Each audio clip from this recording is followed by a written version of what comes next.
The sun arose on a Saturday, a morning far too golden and bright for a day that Elowyn Ashcombe intended to use as a funeral for her own life.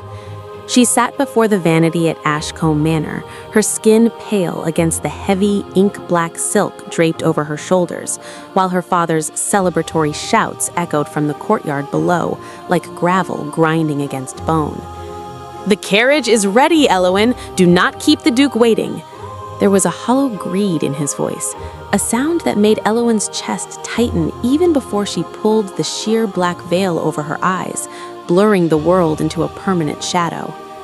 Before we dive into this haunting Gothic romance, tell me in the comments, would you ever defy tradition to honor a secret truth? Welcome to Afro-Korean Script with Maya. Every great story is a shared journey. If you're ready to see how the next chapter unfolds, join our circle of listeners by subscribing. Your presence is the fuel that keeps these tales alive. The memory of the rain was the most persistent haunting. It hadn't been a gentle mist, but a violent, drumming deluge that turned the Ashcombe estate into a world of gray shadows and slick stone. Elowyn closed her eyes, and suddenly she was back in that terrible week, standing at the edge of the ravine where the carriage had lost its footing. Her brother, Julian, had been the sun around which their fading family orbited. He was the one who promised to find a way out of their father's mounting debts, the one who squeezed Elowyn's hand and told her he would never let her be sold to a stranger. But the ravine was deep, and the current of the swollen river had been merciless. They had found the carriage splintered like kindling, and Julian's body, cold, broken, and uncharacteristically still, 3 miles downstream. "He is gone, Elowyn. Crying won't bring back the heir, and it certainly won't pay the creditors," her father's voice had rasped, cutting through the heavy silence of the funeral parlor only 2 days after the burial. Elowyn had looked up, her eyes red-rimmed and hollow, to find Lord Ashcombe staring at a ledger rather than his son's casket. There was no grief in his features, only a frantic, calculating greed. He didn't see a dead son, he saw a vanished safety net. "Julian was murdered," Elowyn had whispered, her voice cracking. "The wheel was tampered with, father. I saw the marks." "Silence," he had bellowed, finally looking at her, his eyes wild. "The investigators called it an act of God, and since God has seen fit to take my son, he has left me with only one asset to stave off the bailiffs: you." He had crossed the room then, his fingers digging into her shoulders with a bruising grip that made her breath hitch. "The Duke of Ravensshade arrives in 1 week. You will dry your eyes, you will put on the finest silk we have left, and you will marry him. If you do not, I will be in a debtor's prison, and you will be on the streets within the month. Do you understand?" Elowyn had looked into the face of the man who shared her blood and saw a stranger. The vibrant girl who loved the gardens and the morning light died in that room, replaced by a rigid, frozen thing. She realized then that Julian had been the only shield she had. Without him, she was merely a coin to be traded. As she stood in the present, smoothing the heavy black silk of her morning gown, the phantom chill of that rainy ravine settled in her marrow. She wasn't just wearing black for Julian, she was wearing it for the girl she used to be. The wedding was a contract signed in her brother's blood, and as she prepared to walk toward Duke Alaric, she felt Julian's ghost walking right beside her, a silent witness to the sale of her soul. The cathedral was a cavern of judgmental silence, the air thick with the scent of incense and the suffocating weight of 1,000 expectant stares. As Elowyn moved down the aisle, the rustle of her black silk sounded like the wings of a scavenger bird against the stone floor. She did not look at the guests. She kept her gaze fixed on the altar, or rather on the man who stood before it. Duke Alaric Ravensshade was every bit the titan the rumors described, tall, broad-shouldered, and clad in midnight blue velvet bordering on black. He looked like a piece of the night had been carved into the shape of a man. His face, usually an unreadable mask of aristocratic detachment, was visibly fractured. As she drew closer, Elowyn saw the slight tremor in his hand, a ripple in the composure of a man who was used to being the most formidable presence in any room. He looked at her mourning veil, not with the anger she had expected, but with a dawning, sharp-edged alarm. When she finally reached his side, the bishop cleared his throat, the sound echoing nervously through the rafters. The traditional liturgy began, but it felt hollow, a ghost of a celebration. Alaric's voice, when he spoke his vows, was a low, steady rumble, resonant and certain despite the chaos her appearance had wrought. He promised to honor and protect her, his dark eyes never leaving the lace that obscured her face. Then came the moment that held the breath of the entire ton in its grip. "And do you, Elowyn Ashcombe, take this man to be your lawfully wedded husband, to love, honor, and cherish him, in joy and in health, until death do you part?" The silence that followed was absolute. Elowyn felt her father's frantic, burning gaze boring into the back of her neck from the front pew. She looked at Alaric. Up close, she could see the golden flecks in his dark irises and the way his jaw tightened as the seconds stretched into an eternity. She did not speak the joyful "I do" the bishop waited for. She did not promise love or cherish. Instead, she tilted her head back, her voice barely a whisper, yet cutting through the stillness like a whetted blade. "I accept this contract," she said, her tone devoid of warmth, a cold recognition of the debt that had bought her. "And I give my hand where my heart cannot follow."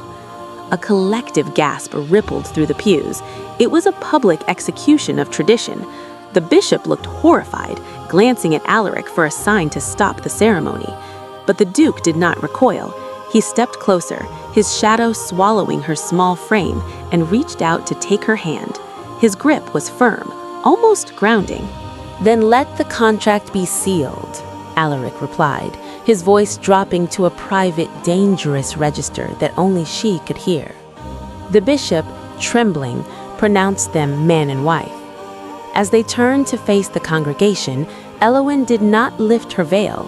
She walked out of the church exactly as she had entered, a bride in mourning, married to a man she had just publicly defied, beginning a union that felt less like a marriage and more like a declaration of war.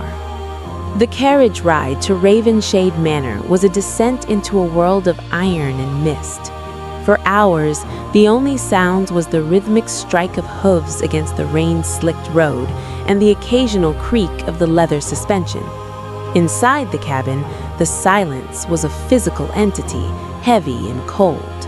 Alaric sat opposite Elowyn, his profile illuminated by the flickering carriage lamps. He did not look like a triumphant groom. He looked like a soldier returning from a battle he wasn't sure he'd won. When the carriage finally slowed, the silhouette of the manor rose from the fog like a jagged crown. Ravenshade was a masterpiece of black granite and sharp gables, perched precariously on a cliffside overlooking the churning sea. It was a place of dramatic beauty and profound isolation, far removed from the glittering ballrooms of London. As Alaric handed her down from the carriage, Elowyn expected a grand welcome, a display of the Duke's immense wealth meant to intimidate her. Instead, the foyer was sparsely lit, the towering ceilings lost in shadow. There were no festive garlands, no celebratory champagne, only the hollow echo of their footsteps on the marble. "It is not what you expected," Alaric said, his voice echoing in the vast, dim space. He didn't sound defensive, he sounded weary. Elowyn pulled her black shawl tighter around her shoulders. "I expected a palace. This feels more like a mausoleum." Alaric stopped beneath a massive portrait shrouded in gray silk. He looked up at the covered frame for a long moment before turning back to her. "Perhaps it is. My family has a habit of collecting ghosts, Elowyn. You are not the only one who brought a funeral to this house." As he led her toward the grand staircase, Elowyn noticed the details she had missed in her initial shock. The clocks had all been stopped at the same hour. The mirrors were draped in black crepe. The very air of the manor felt thick with an old, unresolved grief that mirrored her own. She looked at the back of the Duke's head, at the rigid set of his shoulders, and felt a strange, unwelcome tug of recognition. She had dressed in black to spite him, to show him that her heart was a graveyard he could never own. But as she stood in the center of his silent, mourning home, she realized with a start that Alaric Ravenshade wasn't the monster who had forced her into a cage. He was a man who had been living in one for a very long time. They were two mourners trapped in a marriage of shadows, and for the first time since Julian's death, Elowyn felt a flicker of something that wasn't rage. It was curiosity, a dangerous desire to know what kind of ghost could make a duke turn his home into a tomb. The dining hall was an echoing vault of shadow, lit only by a candelabra that cast long, flickering tongues of fire across the polished oak table. They sat at opposite ends, a vast desert of wood separating the woman in black from the man who had bought her. The only sounds was the rhythmic scrape of silver against porcelain and the occasional creak of the leather suspension. Inside the cabin, the silence was a physical entity, heavy and cold. Alaric sat opposite Elowyn, his profile illuminated by the flickering carriage lamps. He did not look like a triumphant groom. He looked like a soldier returning from a battle he wasn't sure he'd won. "Do you intend to keep the clock stopped forever, my lord?" Elowyn asked, her voice cutting through the silence like a frost. "Or is time forbidden to move forward in this house?" Alaric swirled the dark wine in his glass, his gaze fixed on the crimson vortex. "Time is a heavy burden, Elowyn.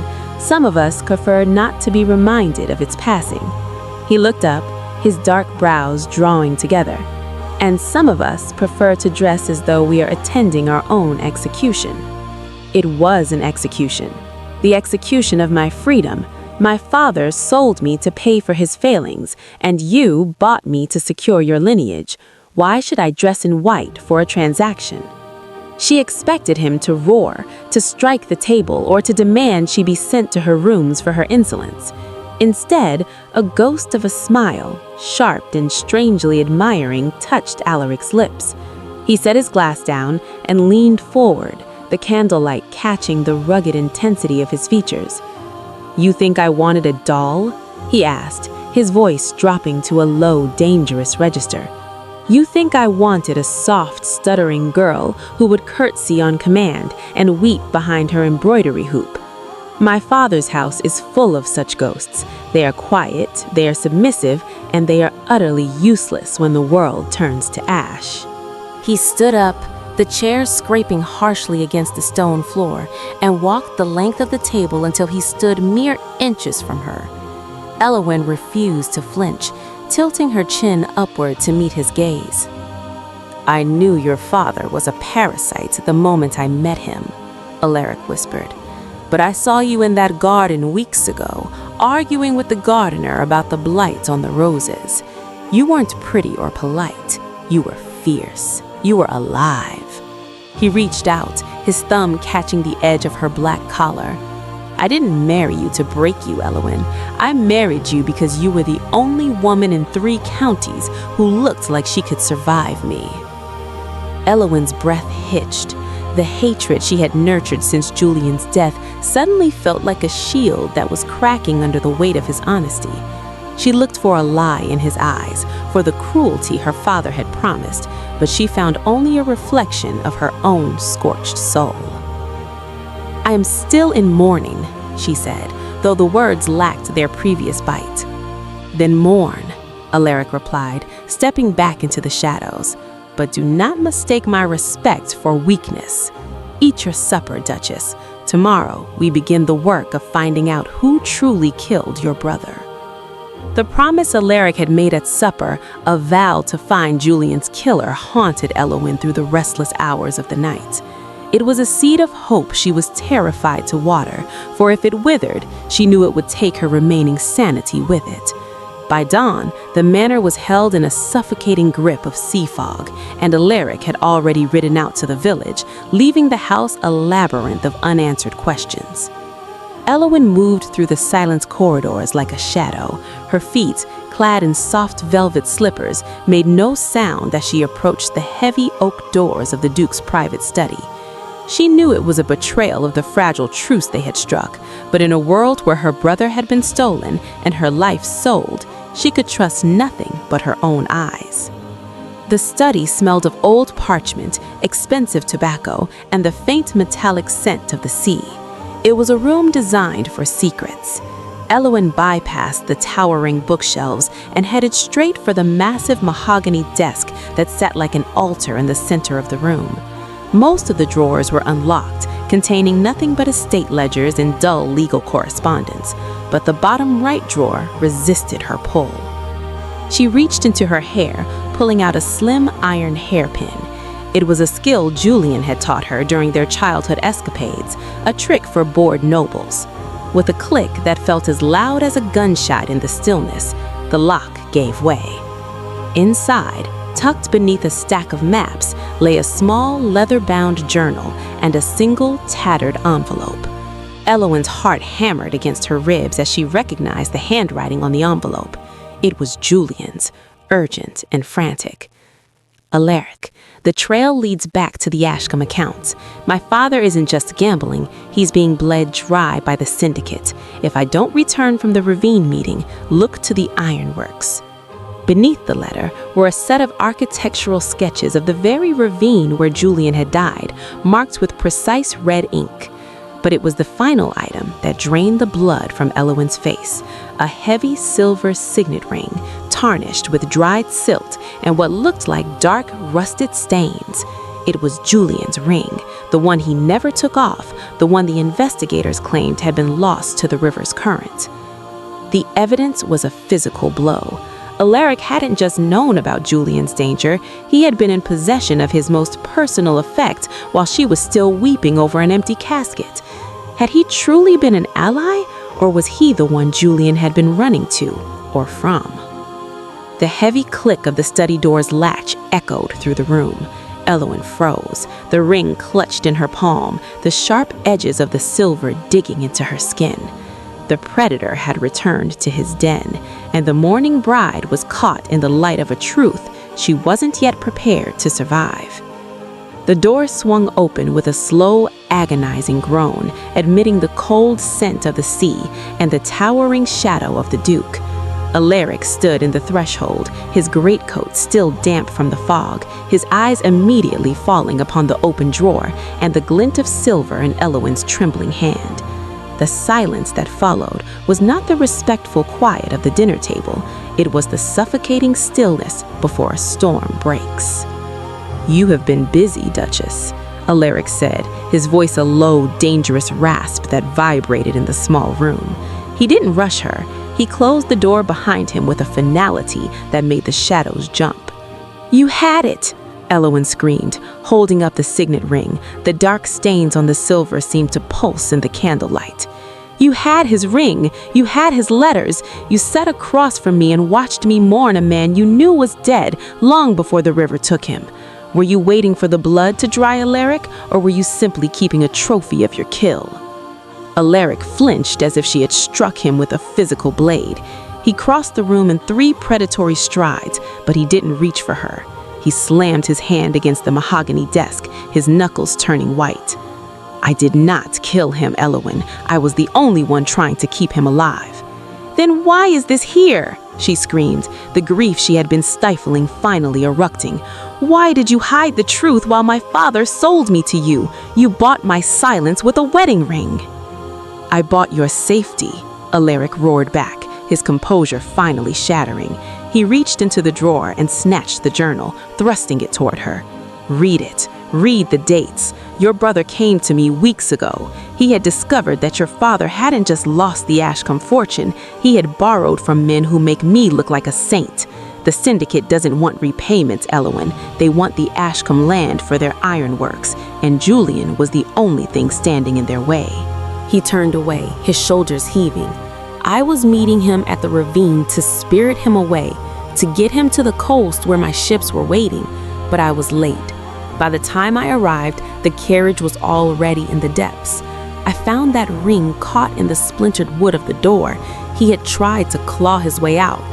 He turned back to her, his eyes raw and haunted, reflecting a grief that mirrored her own. I kept the ring because it was the only evidence of the struggle. I kept the letters because they prove your father's complicity. If I had told you the truth then, you would have run straight into their hands. I married you because as my duchess, you are protected by the crown.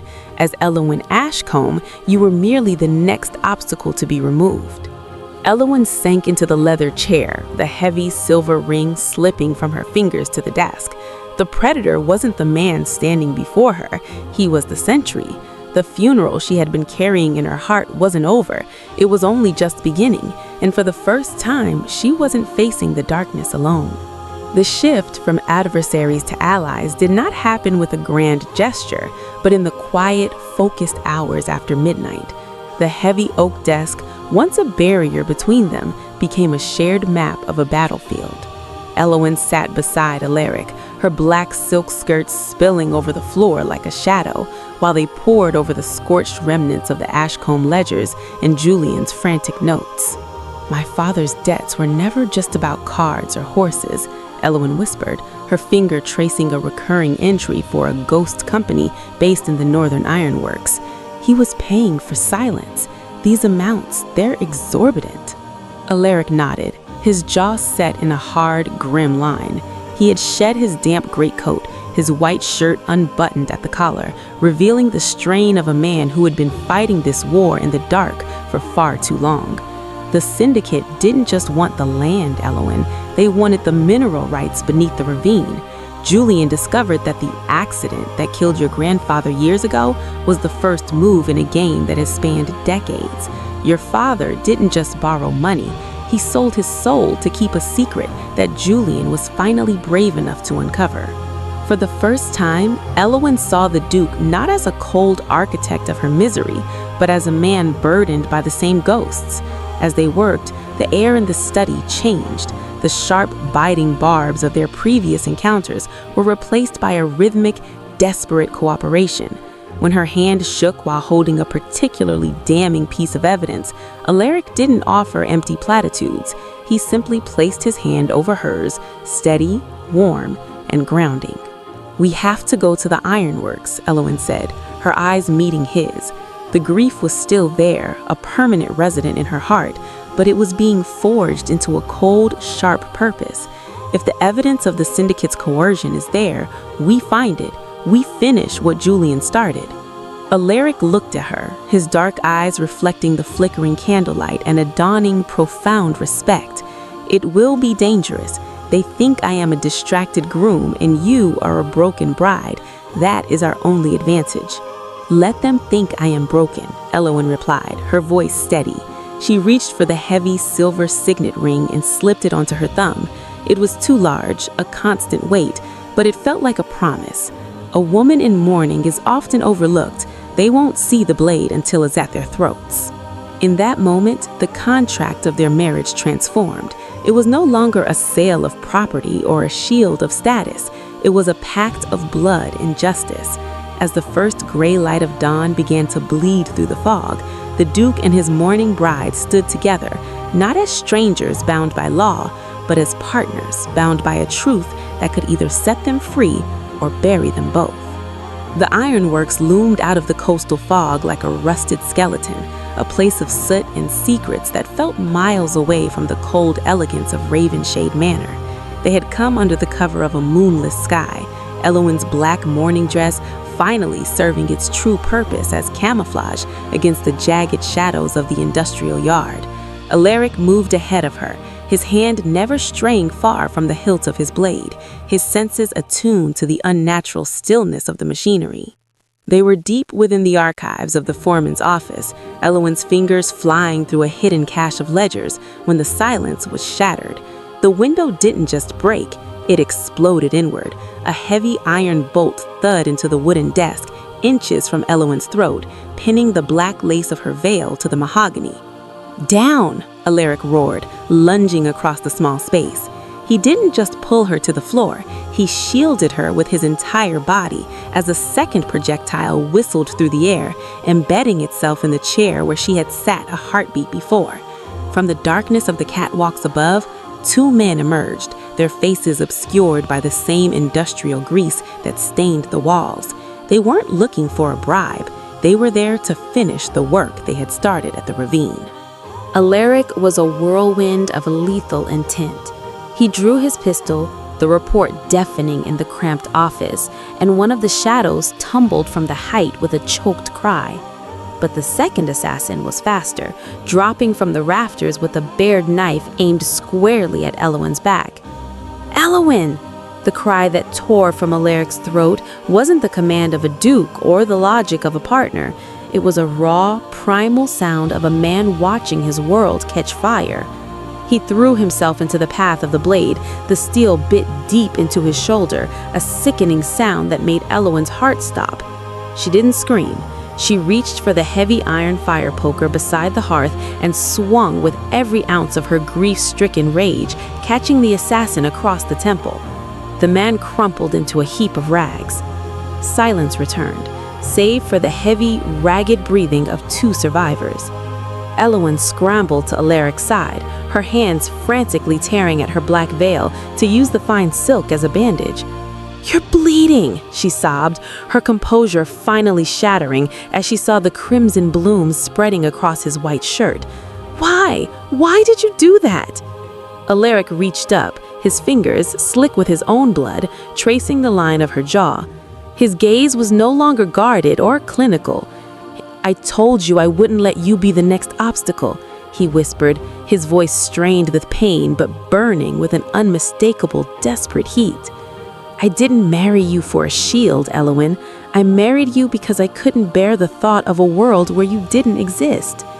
In the wreckage of the office, surrounded by the evidence of her brother's murder, Elowin finally let the black lace fall away completely.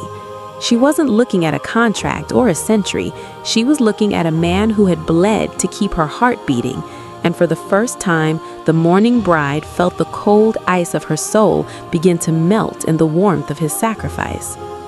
The resolution arrived not with the silence of the grave, but with the thunder of justice. Armed with the ledgers from the ironworks and the testimony of the surviving assassin, Alaric and Elowin did not wait for the shadows to reclaim them. Within 48 hours, the High Constable had been summoned to Ravenshade Manor. Elowin's father, Lord Ashcombe, was intercepted at the docks, his pockets lined with the syndicate's blood money and his heart empty of anything resembling remorse. The scandal rocked the foundations of the town, but for the first time, Elowin did not care for the whispers of society. She stood in the great hall of Ravenshade as the gray morning light finally broke through the perpetual fog. The clocks in the manor had been wound. Their rhythmic ticking sounded like a heartbeat, returning to a body long dormant. Alaric stood by the window, his arm in a sling of dark silk. He looked weary, but the haunted hollows of his eyes had softened. Behind him, the gray shroud had been removed from the family portrait, revealing the faces of those he had mourned in solitude. He turned as Elowin approached, her black mourning gown replaced by a dress of deep midnight violet, the color of a bruise that was finally healing. "It is over," Elowin said, her voice steady. The silver signet ring was no longer on her thumb. She had placed it in a velvet box atop the mantel, a relic of a brother who could finally rest because his truth had been told. "The syndicate is dismantled, and your father will face the crown's justice," Alaric replied. He moved toward her, the predatory grace of the Duke replaced by the quiet vulnerability of a man who had found his equal. "But what of the contract, Elowin? You said you gave your hand where your heart could not follow. The debt is settled. You are free to leave this mausoleum." Elowin looked around the hall, at the ticking clocks, the clear mirrors, and the man who had bled to keep her heart beating, and for the first time, the mourning bride felt the cold ice of her soul begin to melt in the warmth of his sacrifice. She was a bride who arrived in mourning for her own wedding. She thought she was walking into a tomb. She didn't realize she was walking toward the only person who could teach her to live again. She took his hand, the hand that had caught her at the altar and held her through the dark. "The contract is void, Alaric, but the wife remains, not out of debt, but out of choice." As the sun climbed higher, casting golden ribs of light across the granite floor, the Duke leaned down, his forehead resting against hers. The mourning was over. From the ashes of their shared grief, a new fire had been lit, one that would burn long after the ravens had returned to the dawn. Some stories end, others follow you home. If this one did, subscribe. There's more waiting.